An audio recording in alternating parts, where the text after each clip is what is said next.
आशा है, क्योंकि मैं समझता हूँ कि ऐसे कई डांस कॉम्पिटिशन्स होने चाहिए,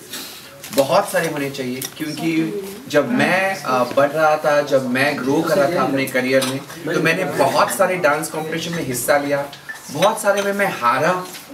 मुझे पता चला कि मैं क्यों हारा, मैंने इम्प्रूव किया, मैंने अपने आप को आगे बढ़ाया और तब जाके मैं कहीं ना कहीं पहुंचा। ऐसे डांस कंपटीशन जब महान हस्तियां होते हैं या जब टीचर्स होते हैं जहाँ पे आपको सही तरह का शिक्षण मिल जाता है, तो कहीं ना कहीं आप में वो आत्मविश्वास आ जाता है कि आप भी कर सकते हैं। आप कितने पानी में हैं, कितने अच्छे कितने बुरे हैं, ये बहुत इंपॉर्टेंट होता है। तो ऐसे कॉम्पिटिशन्स में हौसला अफजाई हो जाता है कि आप सही मार्ग पर हो या नहीं। और मैं तहे दिल से शुक्रिया अदा करना चाहूँगा सभी जो ऑर्गेनाइजर्स का है, जिन्होंने यहाँ पर मिलकर, चाहे वो स्पॉन्सर्स हो, चाहे वो चाहे वो अखबार हो जो आए हैं टू कैन प्रमोट दिस, और everybody who is connected with this, मैं उनका सबका शुक्रिया अदा करना चाहूँगा for making this happen. It's not easy to make a competition happen, सभी बच्चों को इकट्ठा करना। और आज की जो प्रथा चली आ रही है डांस में, लोगों को बहुत रुचि है डांस में, और आजकल यूट्यूब के द्वारा बहुत सारे बच्चे बिना गुरु के भी बहुत कुछ सीख जाते हैं।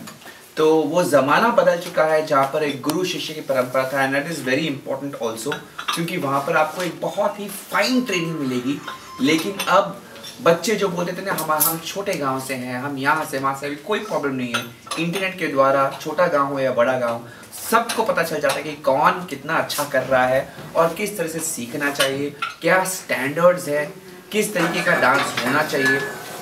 टीवी के माध्यम से, इंटरनेट के माध्यम से और ऐसे कॉम्पिटिशन्स के माध्यम से अपने आप को आप बहुत अच्छा डांसर बना सकते हैं और आप आगे बढ़ सकते हैं। तो जब विजू पारखी आई थिंक 4 साल पहले आया था मेरे पास, हमारा एक डांस कैंप हो रहा था और वो वहाँ पर सिर्फ एक स्टूडेंट के रूप में आया था। तब मैंने उसको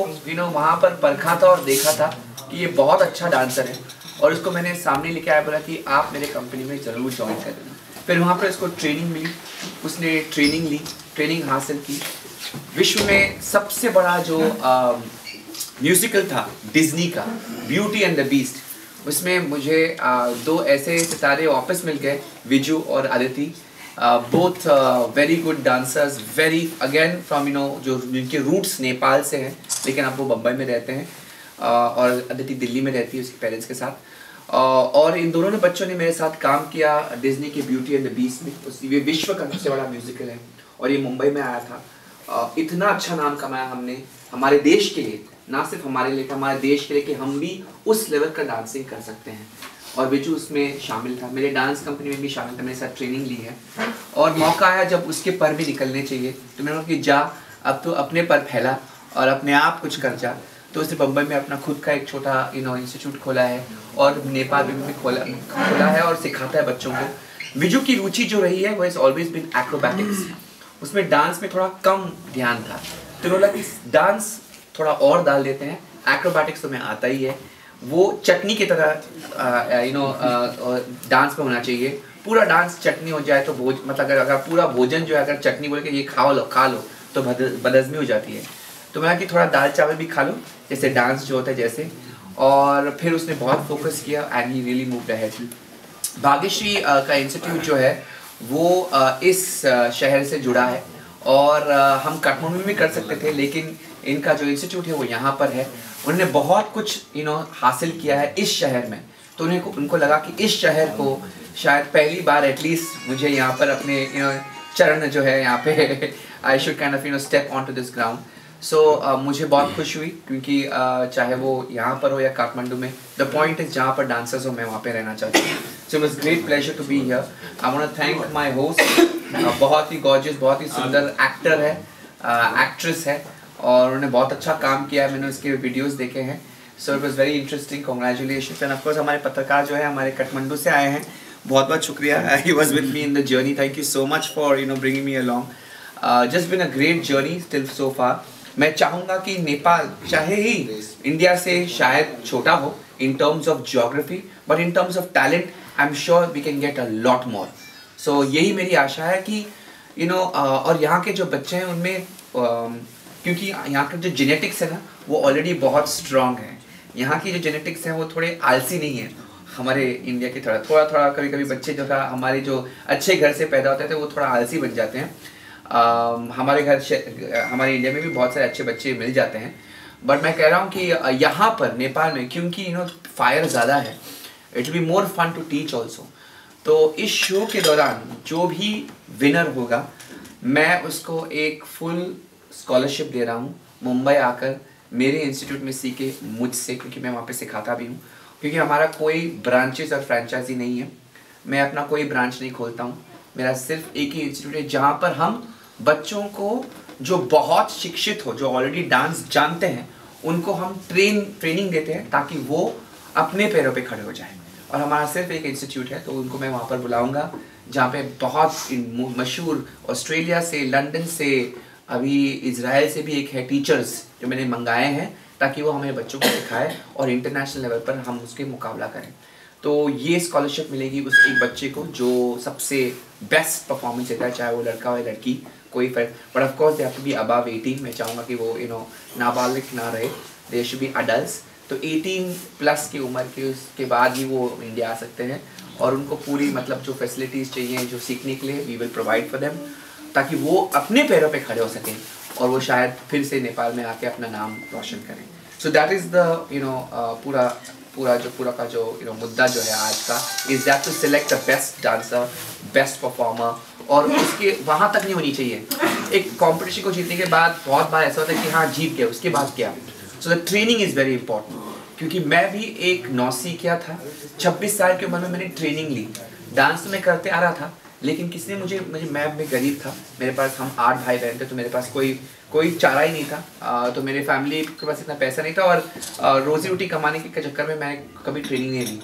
बट 26 साल की उम्र में मुझे ट्रेनिंग मिली, और तब जाके मुझे पता चला कि मुझे कितना नहीं आता। ये जो नेचुरल टैलेंट है वो एक तरफ है, लेकिन ट्रेनिंग के बाद तुम बहुत आगे बढ़ सकते हो। और जो मेरा जंप हुआ ट्रेनिंग के बाद, ये देखने के बाद मुझे कि अगर मैं यही चीज़ दूसरे बच्चों को भी दे सकूं, और जो शिक्षा मुझे मिली है अब्रॉड में, जो फॉरेन में, चाहे वो वियना में हो चाहे न्यूयॉर्क में हो, अगर वो टीचर्स मेरे साथ आ जाए और जुड़ जाए, और उनको मैंने बुलाया भी है और वो सिखाते भी है यहाँ पे,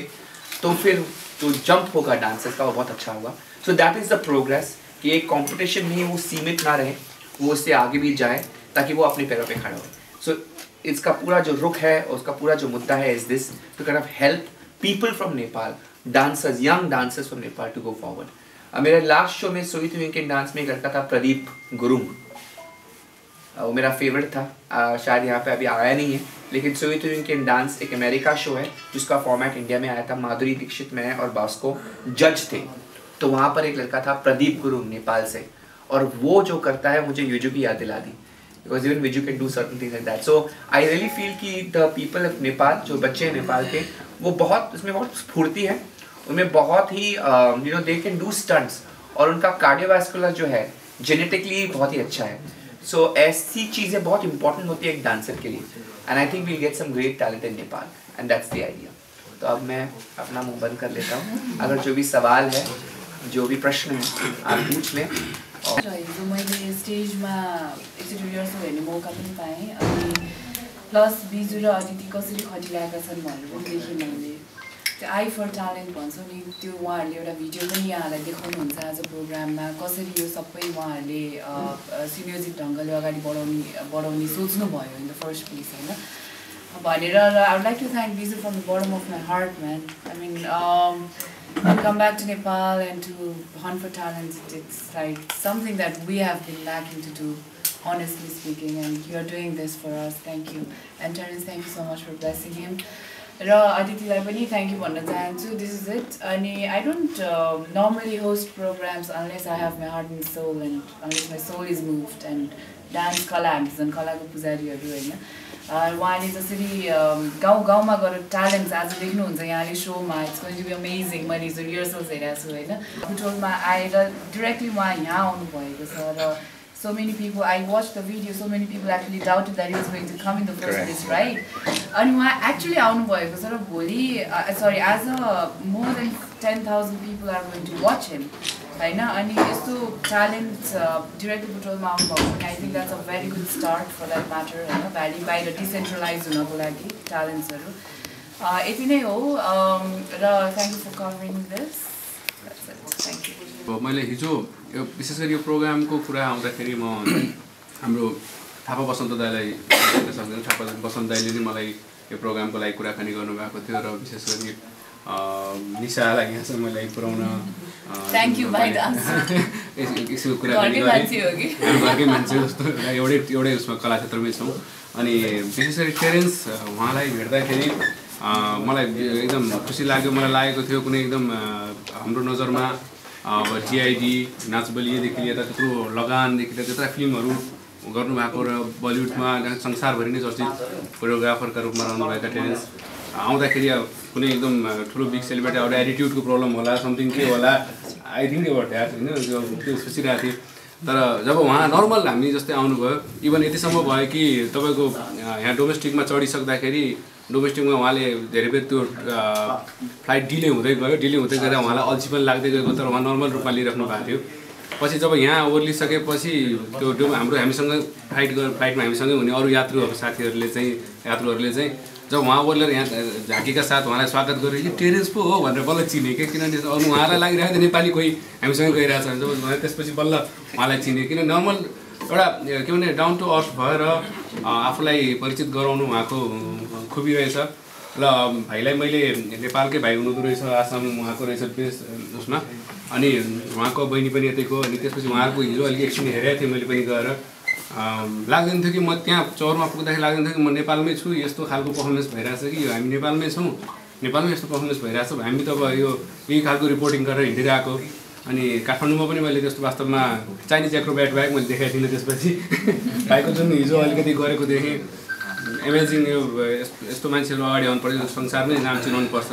यस्ता व्यक्तिहरूले र सबैलाई म स्वागत गर्न चाहन्छु सुरेशजीलाई धेरै धेरै धन्यवाद छ हामीलाई निम्ताउनु भयो बोलाउनु भयो र सँगै बागेश्वरीसँगै इन्भल्भ हुनुभएका र यो कार्यक्रममा इन्भल्भ हुनुभएका सबैजनालाई धेरै धेरै धन्यवाद धन्यवाद सबलाई म धेरै त भन्दिनँ किनकि मेरो गडफादर र मेरो फादर जस्तो मान्छे दुमै साथमा छन् म दुमैको बिचमा बसेको साथ धेरै खुसी लाग्छ त्योभन्दा बाहेक मेरो केही छैन र धेरै नेपाली सिकिसकेको छौँ सबले पहिला मलाई भन्थे कि देश इन्डियन हो यस्तो हो उस्तो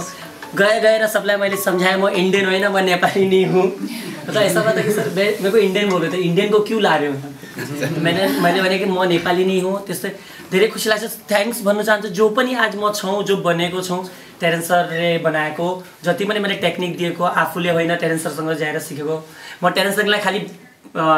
एक बार मैले खालि रेडियोमा सुनेको टेरेन्स सरको यस्तो अडिसन भेट्नको लागि खालि मैले 300 को टिकट निकालेर टेरेन्स सरलाई भेट्न गएको थिएँ टेरेन्स सरले मेरो ट्यालेन्ट हेरेर आफ्नो कम्पनीमा ट्रेनिङ दिनुभयो पछि भने बेटा अब तेरो टाइम छ ल अब तैँले अगाडि बढ्ने भनेर सरले एक दिन त म डगमगाएँ कि अब मैले कसरी गर्ने के गर्ने लेकिन न मलाई यति ट्यालेन्ट छ म पछाडि हट्नुहुन्न भनेर नेपालमा आएर सरसँग भेटेर अगाडि फेरि सोको प्लानिङ भयो अनि फिनाले हजुरको सामनै छ सबैलाई अनुरोध गर्छु कि आएर फिनाले हेरिदिनु होला यसलाई पनि फिनालेलाई पनि कभरेज गरिदिनु होला र धेरै कुरा आफूहरूले अब टेन्सन आइसकेपछि हजुरले उता पनि जान्नुहुन्छ जस्तै म भन्छु विश्वमा चलचित्र भइसकेको अनि विश्वमै नाम कमाइसकेको टेरेन्स सरले आफ्नो एक सिम्पलसम्म एक स्टोरी भन्न चाहन्छु टेरेन्स सर पनि हाम्रो जस्तै मतलब मेरो जस्तै नै गरिब घरले हो मेरो घरमा आउनेका जस्तै म भन्छु न एक कलाकारमा एटिट्युड र घमण्ड आयो भने खत्तम हुन्छ कलाकार लेकिन टेरेन्स सरले एक चीजमा स्टुडेन्टमा 1.5 साल ब्याडमा छ मेरो ब्याकको इन्जुरीले लेकिन टेरेन्स सरले आफूले पुरा पैसा खर्च गरेर मेरो पेमेन्ट नरोकेर पनि 1.5 साल मलाई पेमेन्ट दिए थियो तो त्यसको लागि थ्याङ्क यू भन्न चाहन्छु टेरेन्स सरलाई सबको सामने बोल्न चाहता हूँ कि टेरेन्स सरले मलाई 1.5 साल मतलब एक बच्चा है फिर भी टेरेन्स सरले भने कि बेटा मैं तेरे को पकड़ने से जब तक मेरी तुझे हेल्प चाहिए तब तक मैं तुझे पकड़ूंगा उसके बाद तुझे खुद चलना है तो वो चीज़ अच्छा लगे कि मतलब राम्रो अनि मेरा घरमा पनि एक टूटा फूटा घर था उसमें भी टेरेन्स सर आए तो मुझे बहुत अच्छा लगा कि टेरेन्स सरमा एक चीज़ धेरै राम्रो छ कि हेल्पफुल नेचर र एकदम साफ दिलको मान्छे जसरी हजुरले भन्नुभयो एटिट्युड छ मैले यहाँ धेरै कलाकारलाई भेटिसकेको छु नेपाली कलाकारमै नानो कलाकारमै भने पनि अनि हजुरलाई हैन फेरि ए भगवान त्यो उल्टा मतलब that was a warning from this डान्सरहरुमा पनि जस्तो मैले डान्सरहरुमा पनि हेरिसके डान्सरहरुमा भनेको छोटो छोटो डान्सर एरियाको पनि म इब्बेको थिए यसरी मलाई थाहा छैन कि म बिजु पार्क्यो म इब्बेको छु यसै डान्सरहरू भाइ आयो भने भाइ राम्रो गर्नुहुन्छ यसरी एटिट्युड देखाएर मलाई